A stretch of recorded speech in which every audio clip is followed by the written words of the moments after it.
Okay, we are live. Hello, everyone, and thank you for joining today. Great having you for this webinar. I am Andrea Pasqualini, Head of Business Development here at Newtwen, and I have the massive pleasure of sharing the virtual stage with our CEO, Francesco Toso. Hi, Francesco. Okay, if you're curious about the latest breakthrough in thermal management optimization of oil spray cooled systems, you are absolutely in the right place. We all know the e-mobility industry is racing toward higher power densities while trying to optimize design and cost. Everyone wants smaller motors and lighter inverters that deliver more power and more torque. But as we are pushing those boundaries, our companies are pushing those boundaries, everyone have to deal with it. Thermal management has become one of the biggest bottlenecks in modern e-mobility. In fact, many are embracing advanced cooling strategies, especially oil spray cooling that we are seeing today, which are fantastic technology, highly efficient and capable of removing heat right at the source, but it comes with one major challenge. Oil spray cooling is chaotic.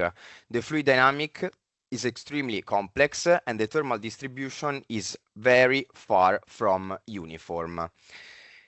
This results eventually in not knowing the temperature of the critical hotspots where it matters the most in real time. Engineers, what are they doing?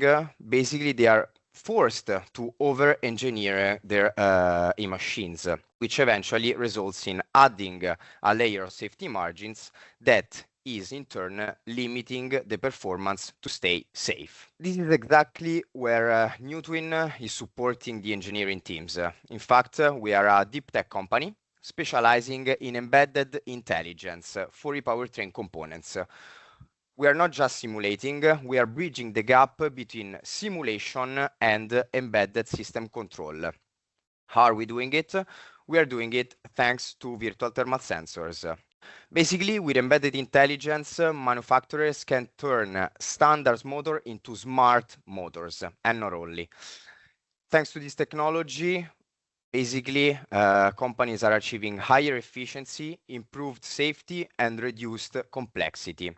Of course, developing these models, especially for something as complex as oil spray cooling, is a major challenge.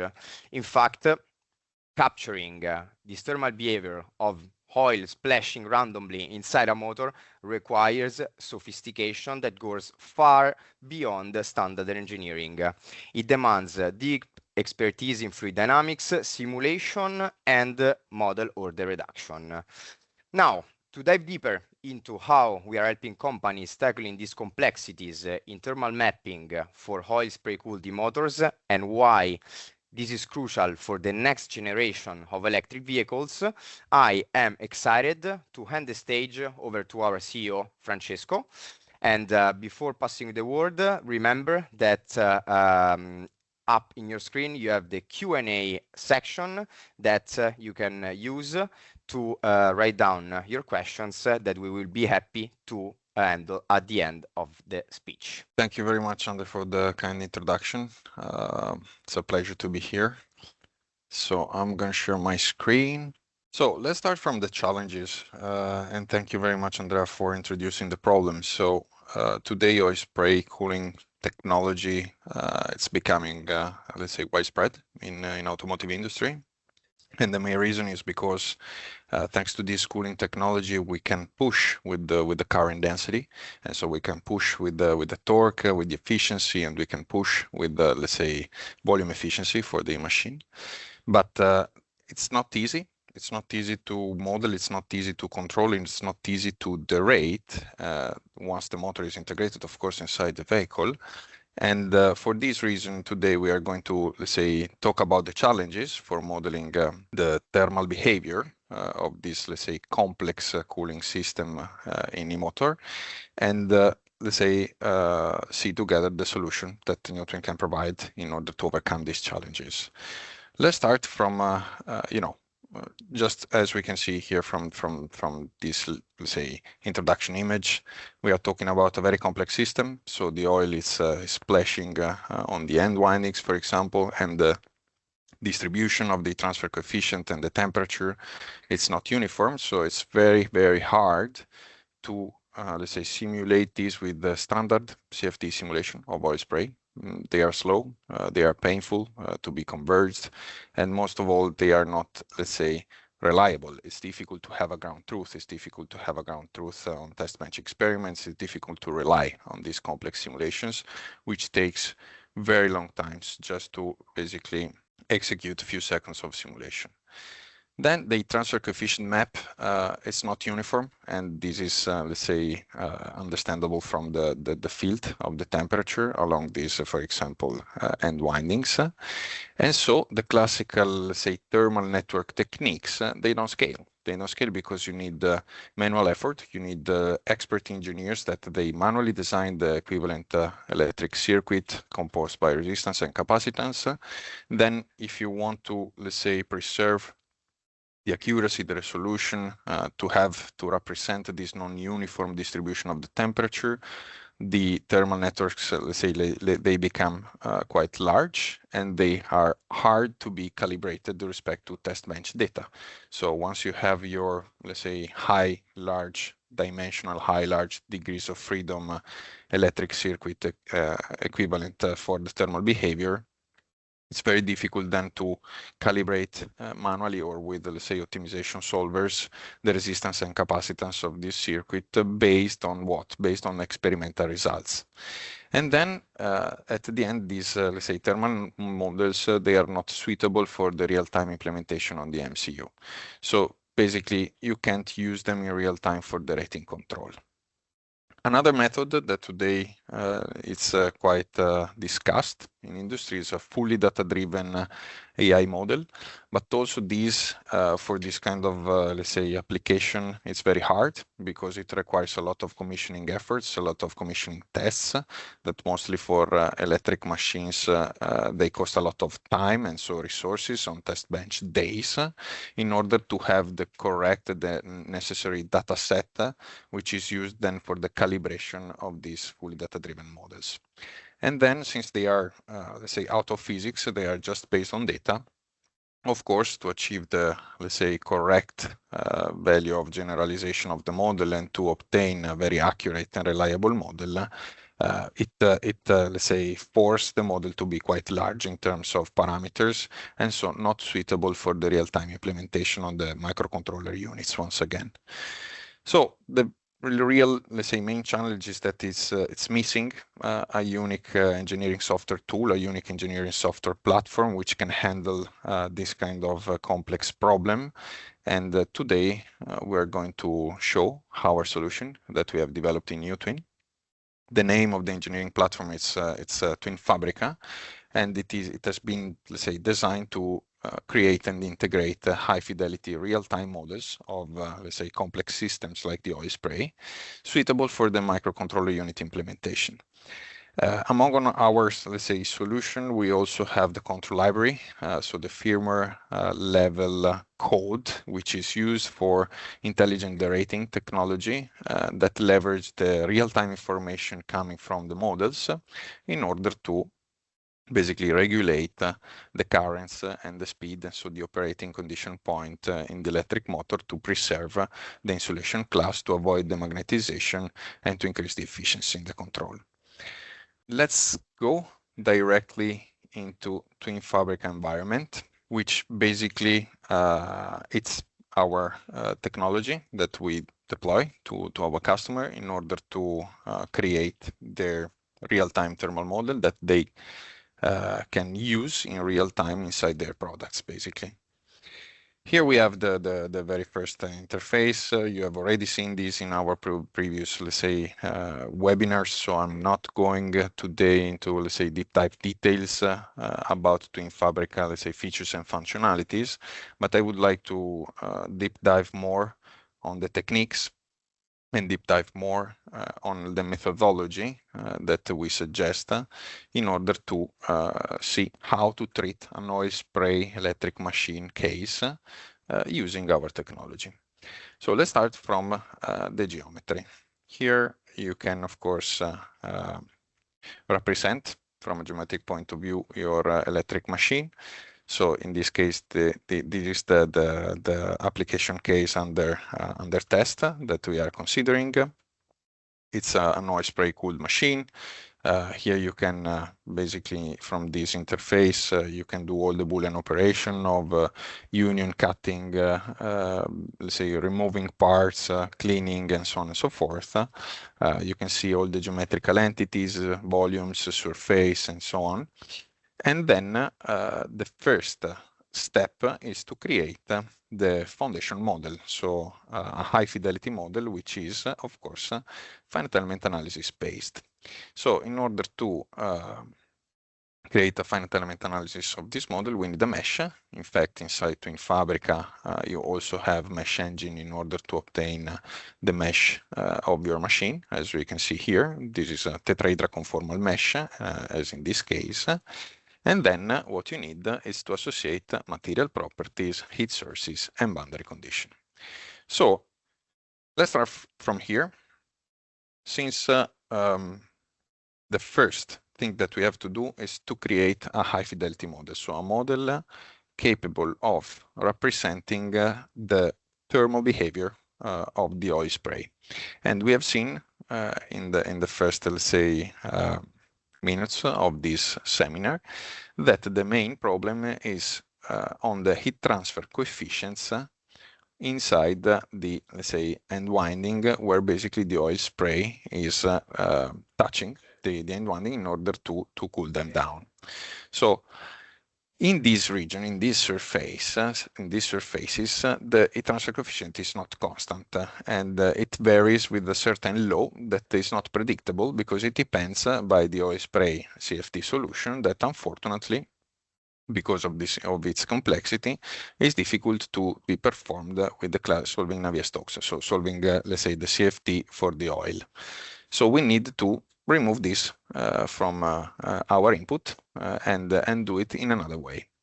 So what we need to divide different, let's say, domains of the end winding, and this will be crucial because now we are basically doing a sort of domain decomposition of what? Of the geometrical entities where the transfer coefficient is not constant, in order to find later, we will see how, what the kind of law that can be represented by another model that we will see in a moment, in order to predict the distribution of the transfer coefficient among these domains here. So to do that, basically we need to parameterize the full order model. To parameterize the FEM, we need to associate for these surfaces a function, a heat transfer coefficient function, that must be calculated later based on test bench experiment results. To do that, of course, it's quite painful. It's painful because you need to have access to the finite element matrices. You need to basically solve an optimization problem, changing the transfer coefficient manually. And this is the state of the art. But it's not the case for TwinFabrica, because inside TwinFabrica, we have implemented all the technologies to do it with a no-code interface and with a semi-automatic procedure. We will see how. First, we have to create a reduced order model, which is parameterized on what? On the parameters more relevant of the full FEM. And in this case, what they are? They are the heat transfer coefficients on the surfaces of this domain decomposition that we have performed.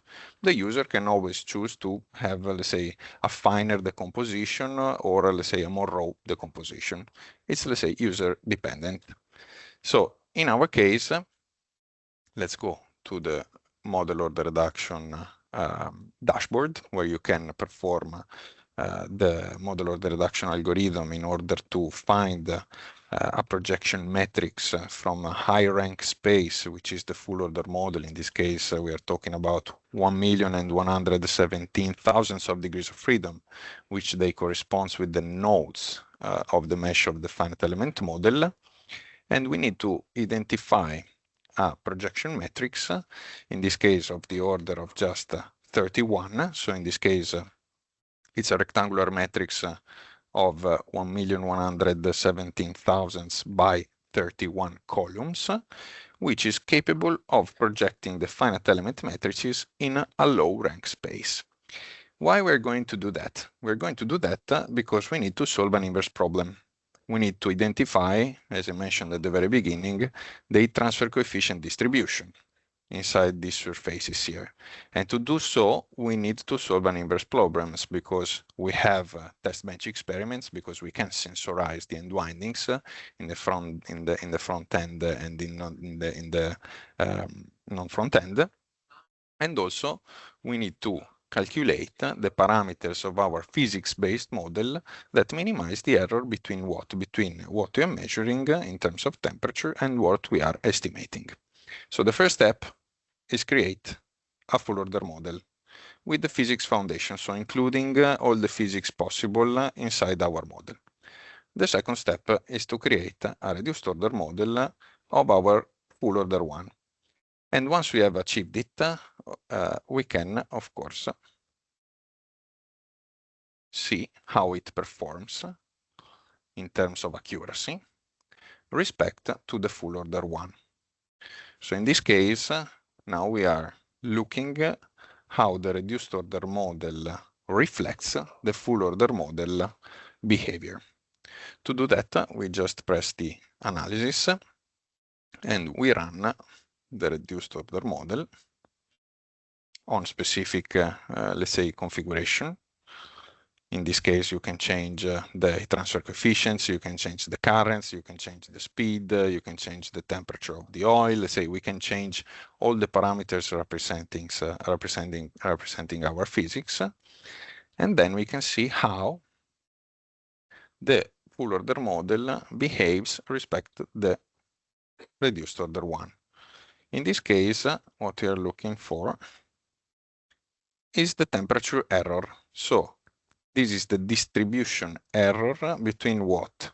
Between the temperature map of the full order model, so the solution of the FEM that we can see here, and the solution of the reduced order model, which is a set of equations of just 31 dimensions, so 31 differential equation, reprojected back using the same projection matrix into the higher rank space.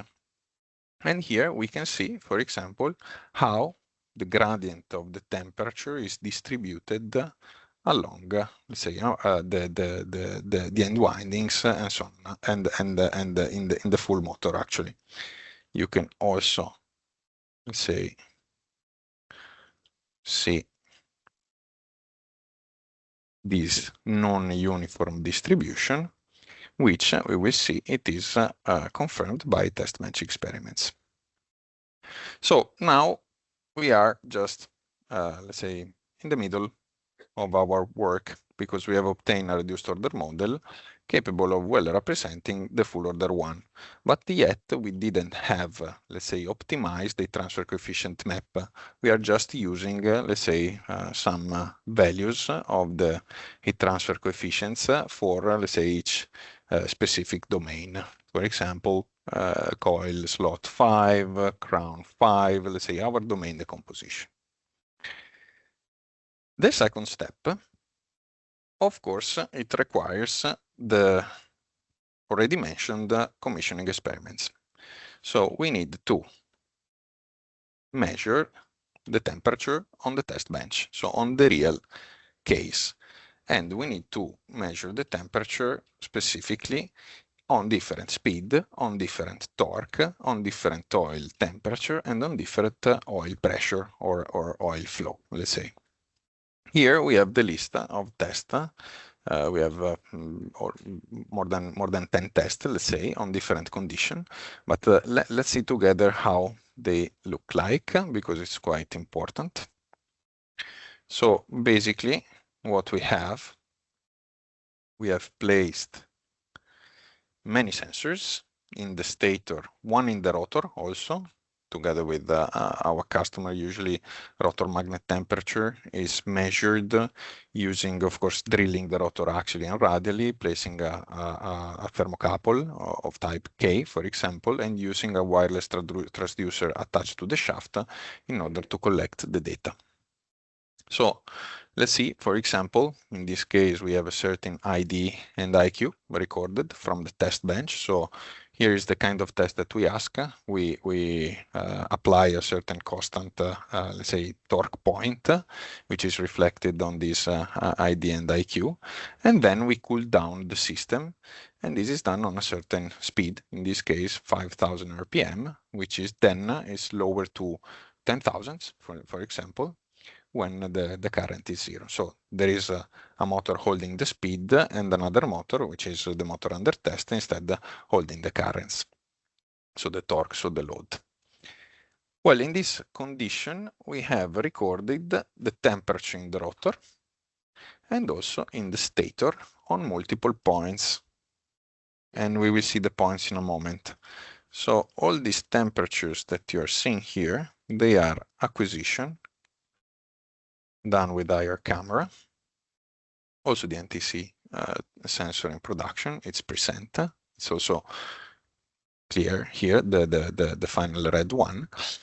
And what you can see is the kind of distribution, the gradient of the gradient of the temperature that you have here. For example, we have almost 30 Celsius degree for this, let's say, test with 150 Newton meters. So the distribution of the temperature among all these thermocouples that are placed in the windings, and now we will see where they are placed in a moment, it's for sure non-uniform, and so it's hard to predict, for example, which is the hotspot. And this is relevant for the control because here we have the NTC measurement, for example. 1 second. I'm gonna show you. Here we have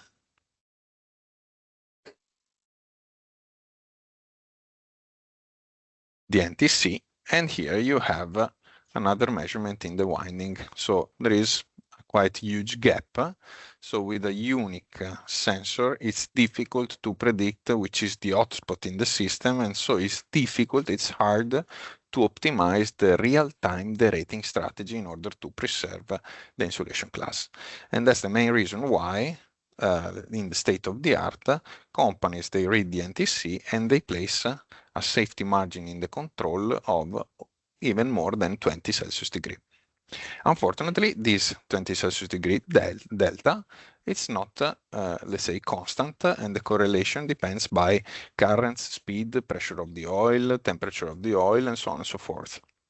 All variables that are time varying of, let's say, input of our motor. So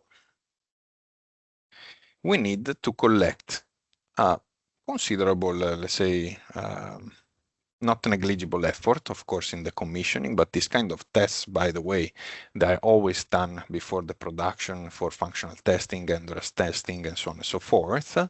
But you can use also this test in order to collect the proper data in terms of temperature and currents and speed, and to calibrate our reduced order model parameters. So to calibrate our reduced order model parameters, we need to associate what? What we are measuring with what we are estimating. So we need to have a very good correlation between our model, where we are predicting from, let's say, a space point of view, and, let's say, our experimental test bench setup. This is very important, and it is also one of the main advantages between model order reduction and the classical, let's say, thermal network. Because model order reduction, as we have seen before, it's let's say, a state space, which is running in a low rank mathematical space, but its solution can be reprojected back in the full mesh space. So we don't lose resolution because we can have the temperature in all the nodes of the mesh. And so once we have this, basically what we can do, we can select the node of the mesh as close as possible where we are placing the real sensors. So here you can see the pink dots, which they are the real sensor placed, and we are placing, for example, here the sensor in the closest position where we have it in the real experimental setup. This is very important because it allows us to solve the inverse problem. And the inverse problem, what will be? It will be the calibration of the parameters of our physics-based reduced order model. To do that, let's have a look. We need to design a recipe. The recipe will be the recipe of the parameters of the ROM, so the reduced order model, that we can decide, it's the user that decides what to optimize and what to take it constant. So in this case, we are optimizing the material parameter properties, so thermal conductivity of the shaft, of the winding, of the insulation, and so on and so forth, as well as we can see here, all the transfer coefficients of the geometrical entity decomposition that the user have, let's say, has designed during in the CAD, let's say, configuration procedure inside Twinfabrica. So it's the user that decide the recipe of the parameters, of the physics-based parameters to be optimized in the reduced order model.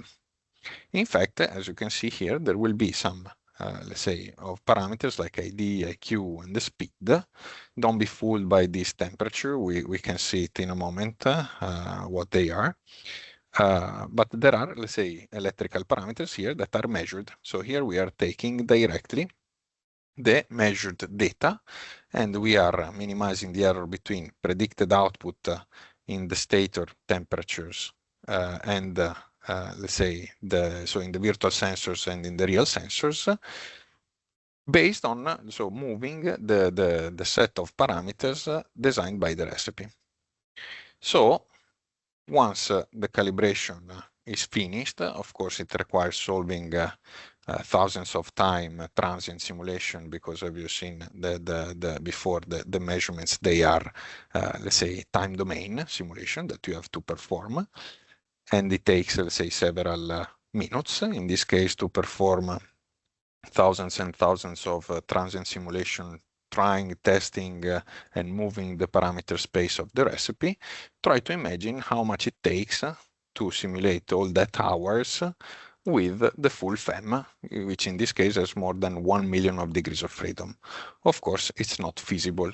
That's the reason why we have done this intermediate step of finding a parametric reduced order model. This is quite important. So this reduced order model is based on the finite element 1, and then we are calibrating the physics parameters of the parameterized reduced order model respect to test bench experiments. Once we have done it, we can see how the model is behaving, basically. So here we run our instance, so our recipe, to check how the calibrated already. I don't show you now the calibration procedure because it takes time. So the model is already calibrated, and we can see how it performs respect to, let's say, test bench experiments. And of course, now it's running all the transients simulation for all the tests in order to basically get the results and see how it behaves. So let's see, for example, these. We have used all the tests with the same torque, so with the 150 Newton meter for the calibration. And here, for example, you can see the rotor temperature, the stator, and the dashed line is the prediction of, let's say, the model. Instead, the continuous line with the same color is the recorded test bench experiments. And in the graph here, this box plot, you can see the statistics. So from the median to the body to the, let's say, from 5 to 95 percentile of the data, the error accumulated, considering all the, of course, instance of the transient simulation, and in this case, and also experiments, and in this case we are talking about 4,000 seconds because testing motors requires time. And as you can see, more temperature sensor you add, and all the graphs here are, let's say, uploaded. Then we can also change here and see how it behaves, for example, with this. So here you have an update of the results, changing the test. As I mentioned before, this model has been calibrated using the test to 100 Newton meter. And why? Because the test with 150 Newton meter, they have been done with a unique oil flow. So with a constant oil flow. While the test at 250 Newton meter and the test at 50 Newton meter, they have been conducted in the test bench with a different oil flow, so different from the nominal one. In fact, now, if I see how our model behaves, let's say, in these kind of tests, of course, the performance of accuracy is not as good as the one that I have calibrated. But what's the reason? Not because the model is not good, but because the input is not, let's say, known. Unfortunately, the oil flow is not known in the microcontroller unit where the derating is running. And so basically, I don't have that input for my model. In the microcontroller unit, the oil flow, it's a constant value. It's not time varying. And why it's not time varying? It's not time varying because I don't have that information inside the microcontroller unit. So this is very important because let's say, put an important barrier, an important challenge that must be solved. And how can be solved? In this case, can be solved not only using physics, but it can be solved using coupling with our physics-based reduced order model, an AI model which has the job to infer in real time time-varying boundary conditions, time-varying external condition, and adjust the state, the reduced order state of our physics-based reduced order model in order to preserve, in order to get the target accuracy for real-time application, so for the derating control. As we have seen, we have arrived to the last step. So the simulation dashboard where we can design these artificial intelligence models. These artificial intelligence models, they are particularly, let's say, suitable and designed for real-time application. They are neural D structures, which they don't require, let's say, complicated mathematical libraries, and they can be easily integrated in the microcontroller unit with a code that is automatically generated by TwinFabrica, and we can see in a moment. So the first thing to do is to set the input for this AI model. And in this case, the input that we have used, they are the predictions of the reduced order model plus the unique physical sensor, which is the NTC placed in the stator, of course, that it's available in production and it's available in the microcontroller unit. So this is the unique, let's say, real feedback from a sensor in terms of temperature behavior that we have in our, let's say, microcontroller unit. But we also have the prediction of our reduced order model using a constant flow, which they provide a lot of data actually. So using this input, the scope of the artificial intelligence model running in real time, this is very important, is to correct the state, and in this case, the configured output of the reduced order model once reprojected in the mesh of the nodes selected as virtual sensors. So the one that they corresponds with what? With the real test bench setup. Once you have done this, you have to choose which test to use in training and which test to use in validation. We all know that in order to measure the level of generalization of our artificial intelligence models, we need to leave some tests from our data set to be used in validation. So tests that the training model has never seen, but the inference model, so the final calibrated one, must perform quite well in order to see if, let's say, it's suitable for production. The only hyperparameter that you need to set, it's the hidden state dimension, which basically is the central layer of the neural OD, which in this case is just 15 neurons. Then, once you have configured your model, always inside TwinFabrica, you can train it. So you don't need to go in PyTorch, you don't need to go in TensorFlow, you don't need to code the training and so on and so forth. You can use the trainer directly inside TwinFabrica to train the configured artificial intelligence model coupled with your dataset and coupled with your reduced order model. So you have a final, let's say, configuration, a final model architecture that can be automatically trained within TwinFabrica. Once you have got that, we can, for example, see the test at 3000 and 50 Newton meter. In this, we add the discrepancy model, so the artificial intelligence one. We save it. And now here, so this is how the reduced order model behaves in a condition of 50 Newton meters, so never seen. Not suitable for the calibration because it has a oil flow different from the one that we have in input. Here we can use all of them. And here we can instead use with the same test configuration, instead how it performs the model once it is enhanced with the artificial intelligence one.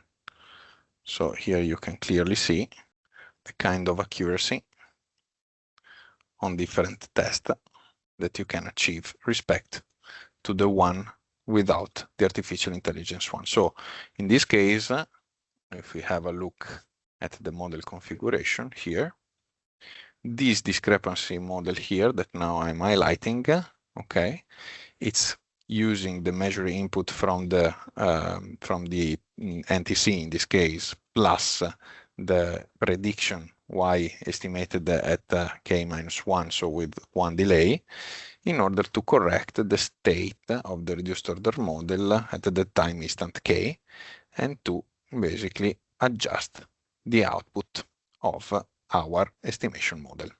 If we change, for example, test, I don't know, let's take the 7000 and 150, or this one, 5000s, we can always see that there is an improvement in the accuracy. Of course, this test, it's with 150 Newton meters, so the oil flow is good, and so also the reduced order model without the AI part is not bad. But if we change and we take, for example, one at 250 Newton meter, for example, here you can see that we have a relevant error, which is not, of course, acceptable in production, for production purpose, for real-time control. Instead, if we use the discrepancy model together with the reduced order one, the accuracy is improved really a lot. And this model, of course, is suitable for real-time implementation and is suitable to be used for, let's say, advanced derating strategy, for closed loop control derating strategies. For example, calculating in real time which is the maximum among, let's say, these prediction, and derate the ID and IQ currents and the speed, sometimes depending where the operation point is, in order to preserve the insulation class that here, for example, we are at the limit because we are very close to 180, which is the, let's say, limit for the insulation of the windings. Last thing, what it is. Okay, good. Now we have a reduced order model. We have an AI discrepancy model, and the model has been trained. It has been also this, the one in bold, it's for example, the validation test, so the one never used during the calibration procedure, and still the accuracy is very, very high. So we are always, let's say, between tolerance ballpark of 3 plus 3 minus Kelvin, 3 minus 5 Kelvin, let's say, of error, or Celsius degree. It's the same because it's an error. And then the last step is to basically export it. Okay, we have configured our model, but now we want to put it inside our microcontroller unit. Here we have two options. The first option is to using Simulink, because many of our customers, they're using the Simulink compiler in order to program their microcontrollers. So in this case, just pressing this button and selecting our deliverable, we can also choose to export some test data in order to see, for example, with the one of that we have already seen, this one. We can export, we can choose, and the software automatically generate the Simulink model here, which if we go on MATLAB and we open it, this is the auto-generated,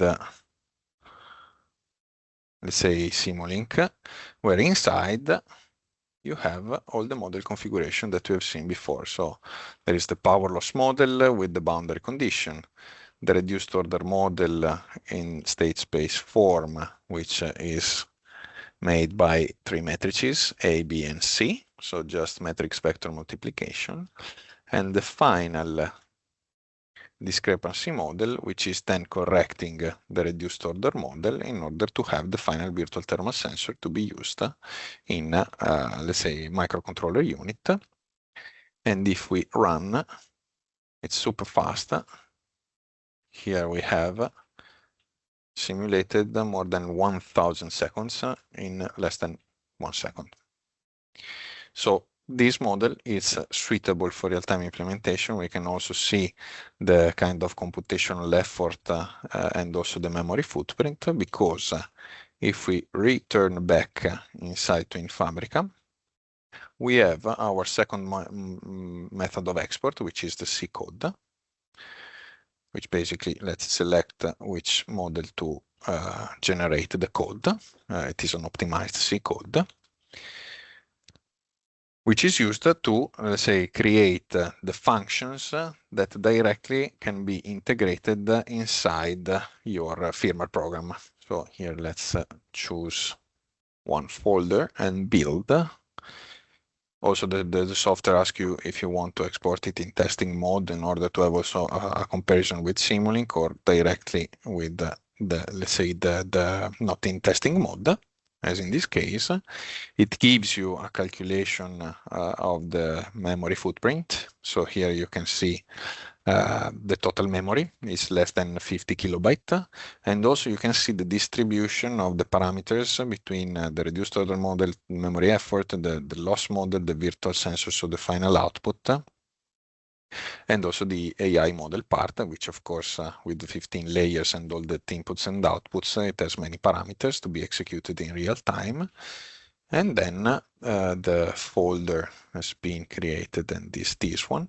Here you can find, let's say, the main and all the components which must be integrated inside using Visual Studio and whatever compiler you're using inside your microcontroller unit. Let's say that an expert firmware solution engineer with the generated report and let's say that simple folders created, it's very easy for them to integrate the functions within the microcontroller units and to use that output for control purpose.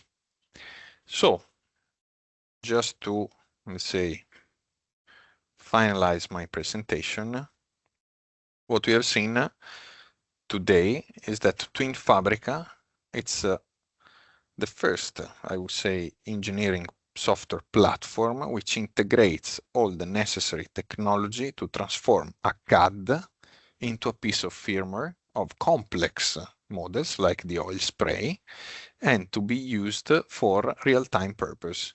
In the next webinars, we will have instead a very high detail overview of the control library ready for firmware, let's say, implementation that we have developed for motor control.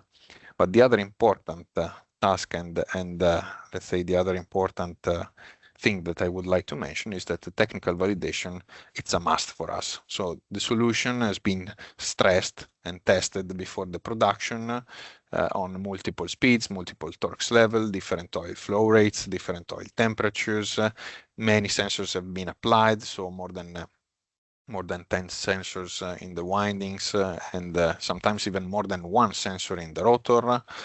And the outside, let's say, the outcome that you can achieve, it's a high accuracy, so plus minus 3 Celsius degree in steady state and also in transient sometimes for all the conditions. So for all, let's say, operating points, torque speed, but also boundary conditions, so different flow rates and different inlet temperature. And the last thing that I would like to mention is that all the final model architecture is extremely compact and suitable for real-time implementation. The memory of a 50 kilobyte footprint, it's easy to be calculated. Execution time, of course, depends by the hardware, so by the microcontroller unit where you are implementing. These for the application case that we have shown today, less than 50 microseconds of execution time has been, let's say, achieved with TC3 of Infineon, so the classic TC387, so the classical automotive standard microcontroller unit. So the presentation is finished. We have 10 minutes more of Q&A session. The added value is that with our embedded intelligence, which is composed by real-time models and control libraries, what you can gain is an electric drive of your electric machine, which is, let's say, more performant because you can push with the current in a safety way, so preserving the insulation class. And also it's more efficient because if you can predict the rotor temperature, of course, you can predict the flux better, and also the MTPA and field weakening point, they can be updated in real time in order to achieve the, say, maximum efficiency also in control for your electric drive. In this case, I'm from, let's say there is a question from the audience. Is rotor oil cooling also supported? Absolutely yes. In the case that we have shown, just the stator was oil cooled.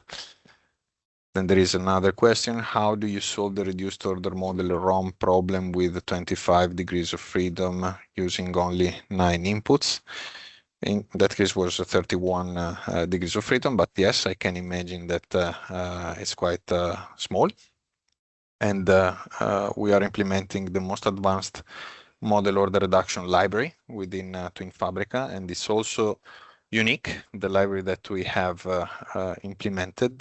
It's of our own design and invention, and they can also consider non-linearities. And not only parameterization but also non-linearities in the full FEM. So you can also include the radiation, for example. There is no problem, or material properties that are temperature dependent, of course. And the reduction is so effective because our library is the best in class, actually. Which sensor brand did you use to measure the rotor temperature? Rotor temperature was using a thermocouple type K as a sensor, and it was, as I mentioned before, attached to a wireless transducer that was in the shaft in order to collect the data and to send the data wireless to the workstation. See if there are other questions. Is it possible to predict the rotor hotspot temperature? The actual rotor hotspot would be in the magnet. How to measure this temperature? Very nice question. To measure the temperature, of course, you can have a ground truth, no? So you need a ground truth in your setup. So you need to measure effectively drilling the rotor axially and radially, and to place thermocouples in the external magnet and internal magnet in the center of the rotor, in the outer of the rotor, and so on and so forth, to create your data set of ground truth. And once you have this, the model can be calibrated, and when you are in production without the sensing setup, of course, you have the real-time running model that is predicting with the same with the target accuracy that you have achieved during the pre-production phase. There are also cases where you don't have the possibility to measure with, let's say, high resolution in terms of space, the temperature on multiple points in the magnets. It's reasonable, of course. So the ground truth will be calculated on one point, but inside Twin Fabrica you can also place some virtual sensor using, of course, the reduced order model that we have seen so far. So we can place as many virtual sensors as many nodes of the mesh. So you can, for example, calibrate your model with the ground truth acquired on a certain point, and then predict the temperature in real time in your system on another point that you know that by the physics it's hotter, but you were not capable of measuring it in real time. How do you estimate the actual hotspot temperature in stator winding based on this simulation? We are only checking temperature at thermocouple positions, but actual hotspot may be somewhere else. Yes, you are completely right.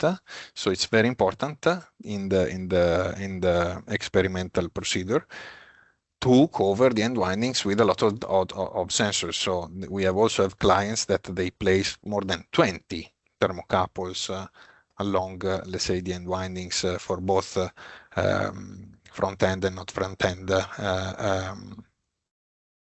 end windings. No, in this case, you are measuring a lot the distribution, and the hotspot will be, of course, based on the virtual thermal sensor that you are coupling with your experimental setup, which is, by the way, much better than the NTC placed usually in the stator, because you can't, sometimes it's also difficult in production to let's say, glue or solder a thermocouple in the winding for manufacturing issues, so for production line issues. So have this, let's say, estimation.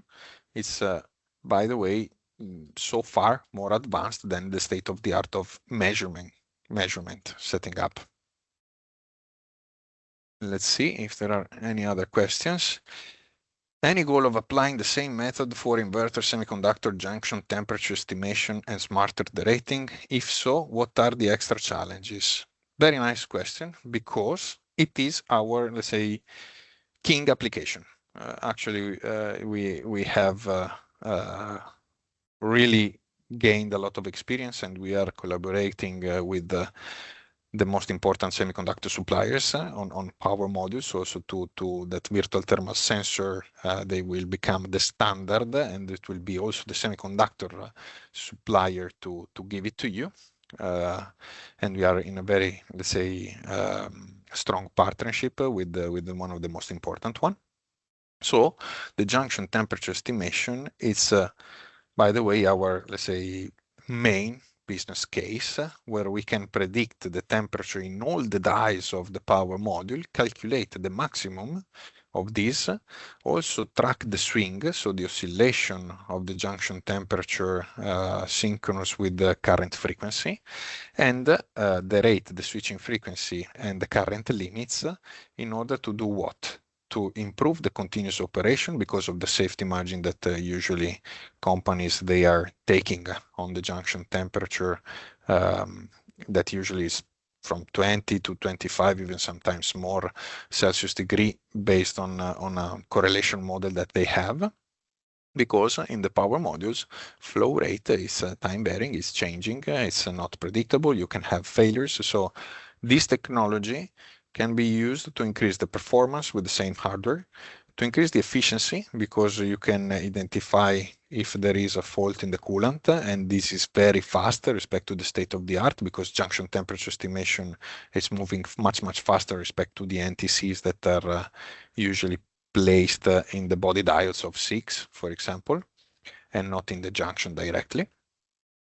And it can also be used to increase the peak current duration, because since you can manage it in closed loop control, you can push as much time as possible with the peak current, holding the temperature of the junction within an overheating region that is usually allowed for overload condition from the datasheet of the supplier, for example. But no one is using that during the overload, because everyone is taking safety margins, because it's difficult to have a closed loop junction temperature control.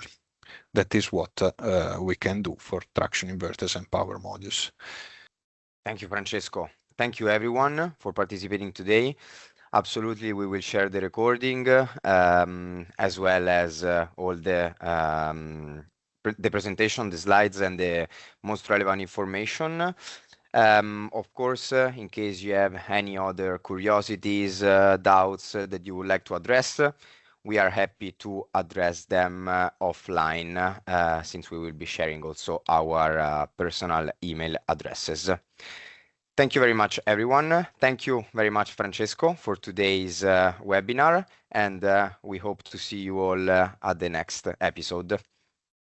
Yeah, in the next episode, we will deep dive with our, let's say, firmware control library and what it can do.